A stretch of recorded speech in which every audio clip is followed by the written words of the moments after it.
हाय, फूटी किस्मत, एक दाना भी नहीं बचा।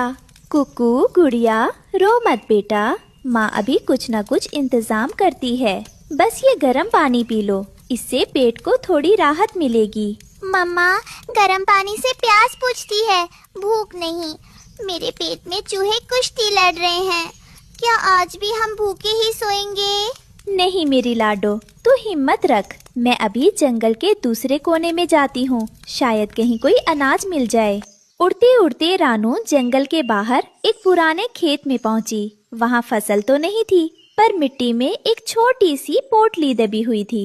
अरे ये क्या है? ये तो दाने नहीं, छोटे छोटे काले बीज हैं। शायद ये मूली के बीज हैं। अगर मैं इन्हें अपने घर के पीछे वाले खेत में बो दूं, तो हमारे पास ढेर सारा खाना होगा। शुक्र है मालिक, तूने रास्ता दिखा दिया। अब मुझे बस इन बीजों को मेहनत से पालना होगा। वापस आते समय रानू का सामना कालू कौवे से हुआ, जो बड़े मजे से सूखी हड्डी चबा रहा था। कालू भाई, क्या मुझे थोड़ा सा पानी मिल सकता है? मुझे ये बीज बोने हैं। अगर फसल अच्छी हुई तो मैं आपको भी हिस्सा दूंगी। रानू, तू सच में पागल हो गई है। बीज बोएगी? इस तपती धूप में मिट्टी के नीचे तुझे सिर्फ कीड़े मिलेंगे, खाना नहीं। जा, यहाँ से जा और मुझे चैन से बैठने दे। अपना वक्त इन पत्थरों में बर्बाद मत कर।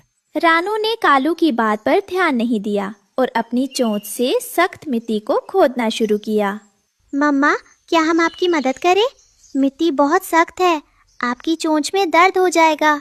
हाँ बेटा, तुम छोटे छोटे कंकड़ हटाओ, हम सब मिलकर मेहनत करेंगे। याद रखना, जो मिट्टी को प्यार देता है, मिट्टी उसे कभी भूखा नहीं रहने देती। आज हम ये बीज बोएंगे और कल ये हमें फल देंगे। नदी का पानी बहुत दूर था। रानू को एक एक घूंट पानी चोंच में बाल्टी भरकर लाना पड़ रहा था।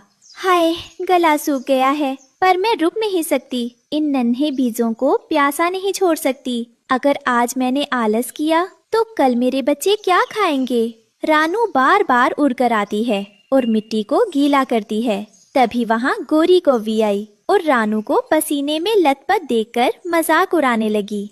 अरे रानू, क्या तूने खेती का ठेका ले लिया है? देख, तेरे पंख कैसे गंदे हो गए हैं। सुंदर दिखना छोड़ दिया क्या? और वैसे भी मूली तो कड़वी होती है, उसे कौन खाएगा? तू बेकार में पसीना बहा रही है। गोरी बहन, भूख कड़वाहट नहीं देखती, और जब अपनी मेहनत की फसल उगती है तो वो शहद से भी मीठी लगती है। तुम बस देखती जाओ। रानू बार बार उड़कर आती है और मिट्टी को गीला करती है। तभी वहाँ गोरी कौवी आई और रानू को पसीने में लथपथ देखकर मजाक उड़ाने लगी। अरे रानू, क्या तूने खेती का ठेका ले लिया है? देख, तेरे पंख कैसे गंदे हो गए हैं। सुंदर दिखना छोड़ दिया क्या? और वैसे भी मूली तो कड़वी होती है, उसे कौन खाएगा? तू बेकार में पसीना बहा रही है। गोरी बहन, भूख कड़वाहट नहीं देखती, और जब अपनी मेहनत की फसल उगती है तो वो शहद से भी मीठी लगती है। तुम बस देखती जाओ। कुछ दिनों बाद मिट्टी को चीरकर नन्हे नन्हे हरे पत्ते बाहर निकलने लगे। मामा मामा, देखो, जादू हो गया। जमीन से छोटे छोटे हरे तान बाहर आ गए हैं। क्या ये हमारे लिए खाना लाए हैं? हाँ बेटा, ये हमारी मेहनत का पहला फल है। देखो, ये कितने प्यारे लग रहे हैं, पर अभी इन्हें और बड़ा होना है। हमें इनका ध्यान रखना होगा। तभी ऊपर से पंख फड़फड़ाने की आवाज आती है और हरियाली तोती अपने पति के साथ उड़कर नीचे आती है। अरे रानू, ये क्या देख रही हूँ मैं? पूरे जंगल में सूखा पड़ा है और तुम्हारे इस छोटे से टुकड़े में हरियाली छा रही है। मैंने तो सुना था कि तुम पत्थर बो रही हो, पर यहाँ तो कुछ और ही निकल आया है। सच कहा हरियाली। रानू, हमें तो यकीन ही नहीं हो रहा। क्या ये सचमुच खाने लायक बनेंगे या बस ये बेकार की घास है जो तुमने यहाँ उगा ली है? आइए हरिया भाई, हरियाली बहन, ये बेकार घास नहीं, ये मूली के पौधे हैं। मैंने बस हार नहीं मानी और इन बीजों को अपना पसीना दिया है। अभी तो ये बस शुरुआत है। जब ये बड़े होंगे तब आप खुद देख लेना कि मेहनत का स्वाद कैसा होता है। देखते हैं। अभी तो बस 2 पत्ते निकले हैं, कहीं ऐसा ना हो कि जंगली पक्षी इन पत्तों को खा जाए। हरियाली बहन, बात आपकी बिल्कुल सच है। मैं अपने खेत की हिफाजत दिन रात करूंगी। हरियाली तोते की बातों ने रानू को सोच में डाल दिया था। अब रानू को डर था कि कहीं लालची पक्षी उसकी रात दिन की मेहनत को उजाड़ न दे। इस चिंता का हल ढूंढने रानू जंगल के सबसे समझदार बुजुर्ग उल्लू बाबा के पास पहुंची। उल्लू बाबा, ओ उल्लू बाबा, क्या आप जाग रहे हैं? मुझे आपसे एक जरूरी सलाह चाहिए। आओ रानू बेटी, तुम्हारी आवाज में घबराहट क्यों है? बाबा, पौधे तो निकल आए हैं, पर अब डर है कि कहीं पंछी या जानवर उन्हें खा ना जाएं। मैं दिन भर तो पहरा दे सकती हूँ, पर रात को क्या करूँ? अपनी मेहनत को कैसे बचाऊं? बेटी, जहाँ हरियाली होती है वहाँ चोर नजरें तो आएंगी ही। तुम्हें वहाँ एक बिजूका खड़ा करना होगा। लकड़ियों का ढांचा बनाकर उसे पुराने कपड़े पहना दो। सिर पर एक मटका रख दो। उसे देखकर सबको लगेगा कि खेत का मालिक पहरा दे रहा है। वाह बाबा, क्या कमाल की तरकीब है। आपका बहुत बहुत धन्यवाद। रानू तेजी से उड़कर अपने घर पहुंचती है, जहां कुकू और गुड़िया उसका इंतजार कर रहे हैं। कुकू, गुड़िया, जल्दी आओ। उल्लू बाबा ने एक जादुई पहरेदार का आइडिया दिया है। कुकू, तुम जल्दी से 2 मजबूत पुरानी लकड़ियां ढूंढ कर लाओ, और गुड़िया, तुम घर से वो पुराने फटे हुए कपड़े निकालो जो अब किसी काम के नहीं। जादुई पहरेदार, क्या वो हमसे बात करेगा मम्मा? नहीं बेटा, वो बोलेगा नहीं, पर चुप रहकर भी सबको डरा देगा। उसे हम बिजूका कहते हैं। अब रानू और बच्चे खेत के कोने में हैं। वे लकड़ियों को एक्स आकार में बांध रहे थे। मम्मा, मैं इसे इतना डरावना बनाऊंगा कि कोई भी पास आने की हिम्मत नहीं करेगा। यहाँ तक कि कालू चाचा भी इसे दूर से देखेंगे तो डर कर रास्ता बदल लेंगे। देखो, इसके हाथ कैसे फैले हुए हैं। मम्मा, देखो, मैंने इसे अपना पुराना लाल स्कार्फ भी पहना दिया है। अब तो ये सच में किसी भूत जैसा लग रहा। शाबाश बच्चों, अब ये बिजूका हमारे खेत की रखवाली करेगा और हम चैन से सो सकेंगे। मेहनत हमारी है और पहरा इस बिजूके का। खेत के कोने में खड़ा वो डरावना बिजूका अब रानू की उम्मीदों का रक्षक था। रानू और बच्चों ने मिलकर एक ऐसी दीवार खड़ी कर दी थी जिसे पार करना किसी भी लालची पक्षी के लिए आसान नहीं था। अगले दिन अचानक आसमान में काले बादल छा गए और जोरदार बारिश होने लगी। रानू अपने घर में बच्चों के साथ बैठी थी। हे भगवान, इतनी तेज बारिश, कहीं मेरी नन्ही मूली के पौधे बह न जाएं। मुझ बाहर जाकर उन्हें तंबू से ढकना होगा।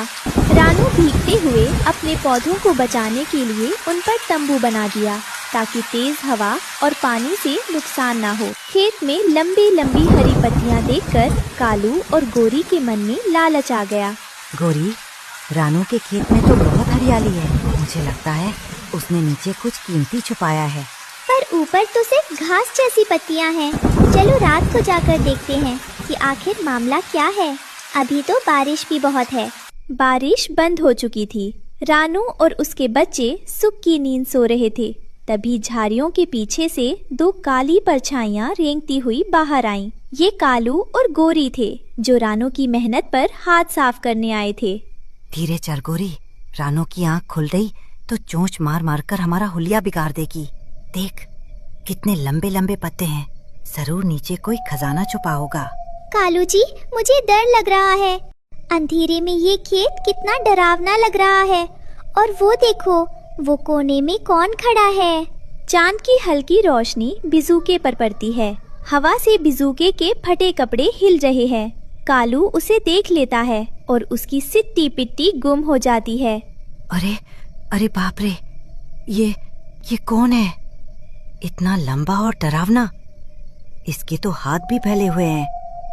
लगता है रानू ने किसी ऊंचे राक्षस को पहरे पर बिठा दिया है। भागो कालू जी, वो हमें देख रहा है। देखो, हवा से उसके हाथ हिल रहे हैं। वो हमें बुला रहा है। ठहर गोरी, डर मत। ये हिल नहीं रहा, बस खड़ा है। शायद ये सो रहा है। हम चुपके से नीचे से पत्ते उखाड़ लेते हैं।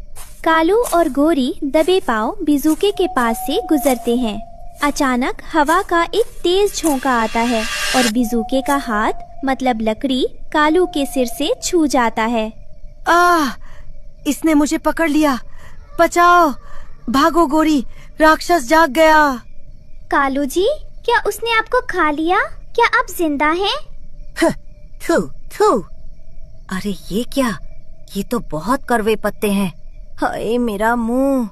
रानू पागल है जो इतनी मेहनत से ये कड़वी घास उगा रही है। इसके नीचे कोई खजाना वजाना नहीं है, सिर्फ मिट्टी और ये बेकार के कड़वे पत्ते हैं। सच में? क्या ये खाने लायक नहीं है? बिल्कुल नहीं, मेरा तो गला ही जल गया। चल भाग यहाँ से गोरी, इससे पहले कि ये खड़ा हुआ राक्षस हमें कच्चा चबा जाए।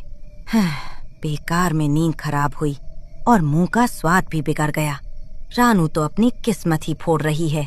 कालू और गोरी गिरते पड़ते खेत से दुम दबाकर भाग जाते हैं। कुछ दिन बाद रानू ने तय किया कि वो मूली बाहर निकालेगी। पूरे जंगल के पक्षी तमाशा देखने आए थे। कुकू, गुड़िया, जोर लगा के हैशा, पकड़ो इन पत्तों को और खींचो अपनी तरफ। रानू और बच्चे पत्तों को खींचते हैं और अचानक एक विशाल सफेद और चमकदार मूली जमीन से बाहर आती है। विशाल मूली देखकर सबके मुंह खुले के खुले रह गए।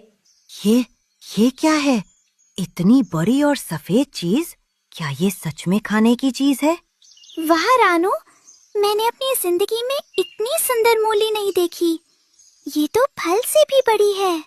हाँ कालू भाई, ये वही पत्थर हैं जिन्हें आप कह रहे थे, पर मेहनत और पानी ने इसे मीठा बना दिया है। रानू ने मूली के छोटे छोटे टुकड़े किए और सबको दावत पर घर बुलाया। रानू बहन, हमें माफ कर दो। हमने तुम्हारा मजाक उड़ाया और रात को तुम्हारे पत्ते भी खराब किए, पर ये मूली तो सच में बहुत स्वादिष्ट और रसीली है।